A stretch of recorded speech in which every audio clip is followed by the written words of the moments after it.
Find the percentage, rate, or base. Alam nating lahat na meron tayong sinusunod na formula. Yung sa P, yung ganito, yung pyramid na formula. Na-remember ba ninyo? Ganyan yun, no?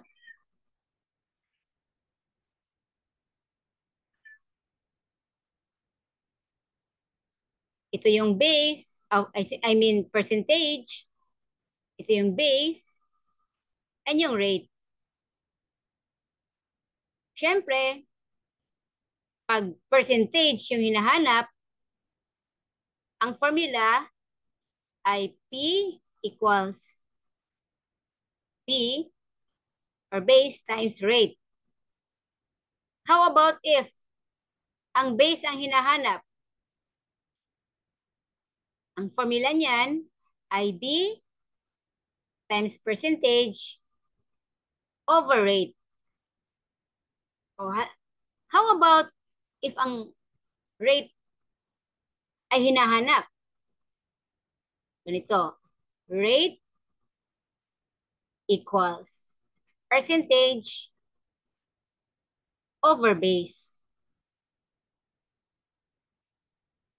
Di syempre, kitang mga nagsosolve, pag nagbasa tayo ng word problem nito, sa first, sa second, sa third, iisipin muna natin o hahanapin muna natin saan yung P, saan yung B, saan yung R, saka isusulat yung formula or ipa-follow.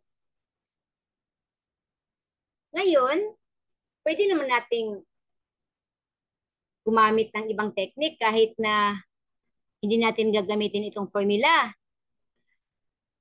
Ang totoo, pwede nang i-cross out yan, pwede nang i-cross out, pwede nang hindi gamitin yan. Pwede mong gamitin ng isang technique na napakadali. Okay, umpisahan na natin. I-erase ko muna yan para maumpisahan na natin ang technique na napakadali. Okay. Wag na nating identify alin ba diyan ang base, alin ba diyan ang rate, alin ba diyan ang percentage. Ganito lang 'yan. Okay? Unang-una, lagyan muna natin ng code ang per word.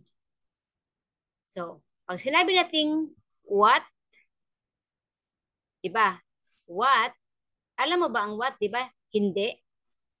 Ang what, lagyan na lang natin ng code yan na X or M or any representation letter na nagrepresent lang siya. Ibig sabihin ng what ay hindi mo alam. Kahit from letters A to Z, depende na sa iyo kung anong gagamitin mo na letter. Basta yung what na term ay palitan natin ng letter. So, ang gagamitin ko lang ay M.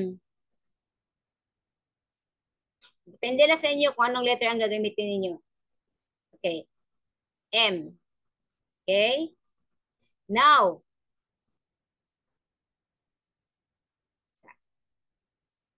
ito, M, di ba? Ito namang is. Okay. Yung representation ng is ay equal sign yan. Di ba? Equal sign. So, ibig sabihin, isulat natin yung is equal sign. Okay. Ito namang 40%, gaya ng sinabi ko, even sa previous videos ko, na kapag gumamit ka ng number in a percent form, huwag mo nang isimplify yan agad. I-convert nyo muna sa decimal number. So, ibig sabihin, if it is in the form of a percent, or if it is in a percent form, i-convert yan sa decimal, which will now become 0.40. O meaning, move ka from right to left, twice. 1, 2. So, nagiging, ano na yan, i-remove na yan. Kaya magiging 0.40 na yan. Okay? So, i-remove ko yan.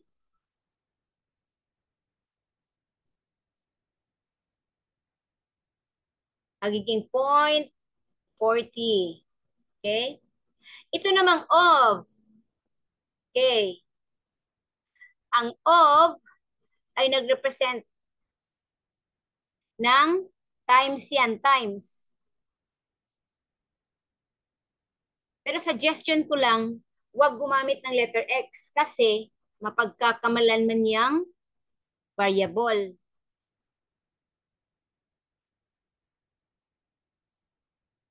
Kasi baka gagawa ka like ganitong M, pwede mong gawing X yan, tapos gagawa ka pa ng another X na makonfuse ka na. So, ina-advise ko, wag na wag gumamit ng X. Kundi, close and open parenthesis para safe. Huwag gamitin mo ng X na variable kasi mapagkamalan na multiplication yan. I mean, huwag gumamit ng X kasi mapagkamalan na multiplication yan. Sa close and open parenthesis. Okay.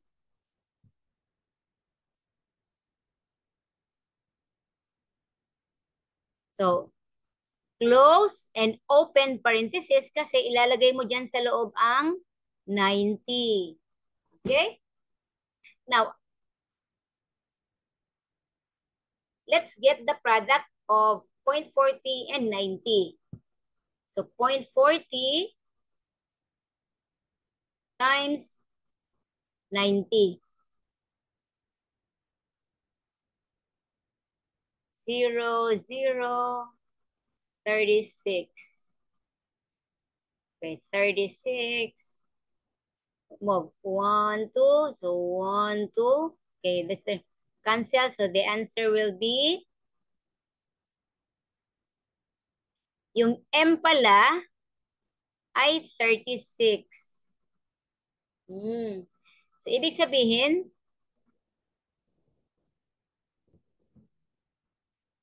36 is 40% of 90. Ganun yun. Erase ko na to. Now,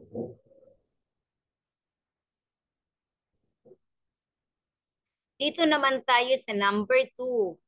Gusto kong gumamit ng ibang color. Gusto ko ng black. Okay? So, 35 is what percent of 105? Okay. Gamitin natin yung lagyan natin ng code per word or words. 35. Okay, ito namang is. Lagyan natin ng is. So ito si percent. Ano bang term yan? Hindi mo man alam yan, di ba?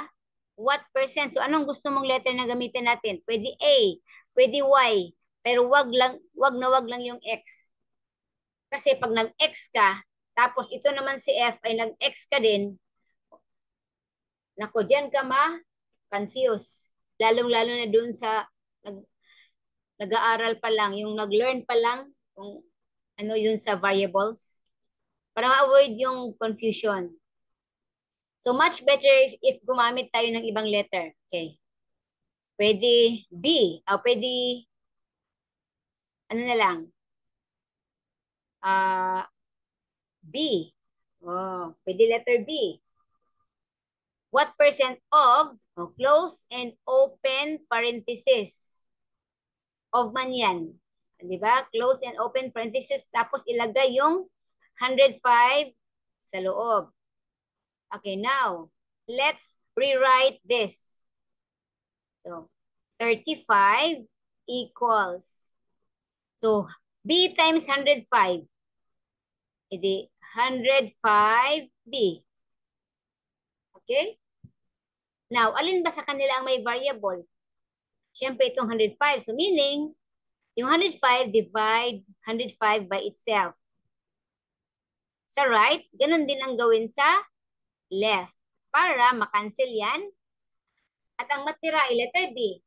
So, kung ano man ang resulta ng 35 divided by 105, yun yung value ng B natin. Okay. I-rewrite ko na naman dito. B equals, ito, i-copy ko yan. 35 divided by 105. Okay, mag-manual divide tayo. Sige, 35 divided by 105. You cannot divide 35 by 105. Meaning, just put dot or point. Then add 0 to make the number divisible by 105. So, what is the number closest to 350? Eh, syempre, 3 siya. 3 times 5 is 15. Then 1, so 315. Another minus 5. This is 4. Okay, 350. So what is the number closest to 350? We have 3. So 315 again. So minus yan. So we have 350. Actually, pwede ka lang hindi mag-continue. Pwede na hanggang 33 ka na lang, 0.33.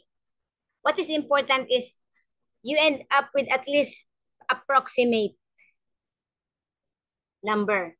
So since ang 0.33 is already the approximate. So meaning, let's write now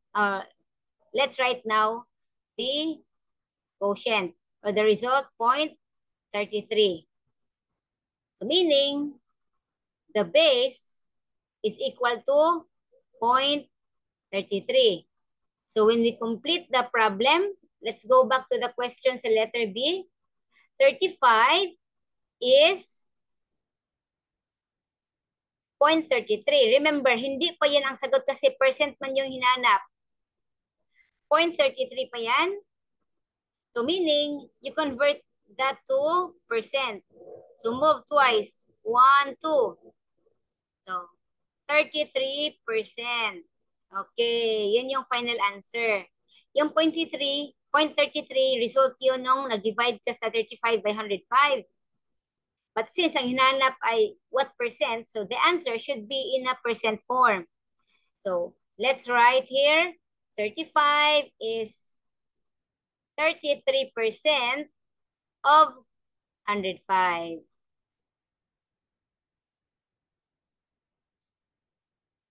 Okay.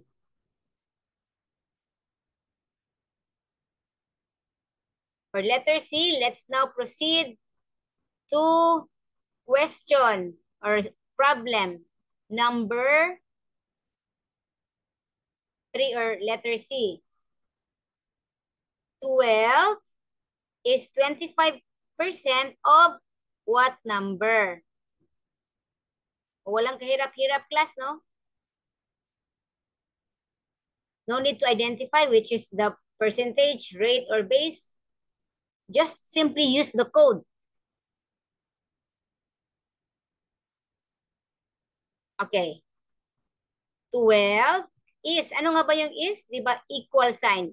12 is, and then ito, 25% or write directly in decimal form. 0.25. And of, ano yung of? Close and open parenthesis. Ito yung what? Hindi man natin alam kung anong number, di ba? So, anong gusto mong letter na gamitin? Pwede? Z. Oh. Sige, lagyan ko ng Z yan. Ibang variable naman. Z. Okay. Now, let's rewrite. 12 equals 0.25 times Z. O the answer is 0.25Z. Okay, now, let's continue here kasi wala nating space. 12 is equal to 0.25Z. Now, alin ba dyan ang may variable? Di ba ang 0.25? Meaning, you divide 0.25 by itself sa right and sa left para makancel ito at ang Z ang matira. Whatever is the result sa quotient ng 12 over 0.25, yun ang value ng Z. Okay? Now, let's solve manually. I-divide ko dito na lang, be. 12 divided by 0.25. Di syempre move twice para magiging whole number yan. So let's say 120 divided by 25. Of course, before lang ang closest. So 100 minus, okay, 200. 48. So 48, 40, 200. Okay. 0. Okay. We end up with 48. So meaning, ito yung Z, tapos the quotient of 12 over 0.25 is 48.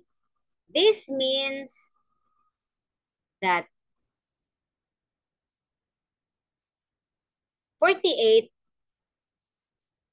is the value for Z. So, let's go back to the problem. 12 is 25% of 48. Okay. Sana naintindihan niyo yung explanation ko.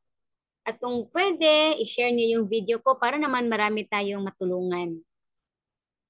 Abangan pa ang mga susunod na video. Maraming salamat. Ingat!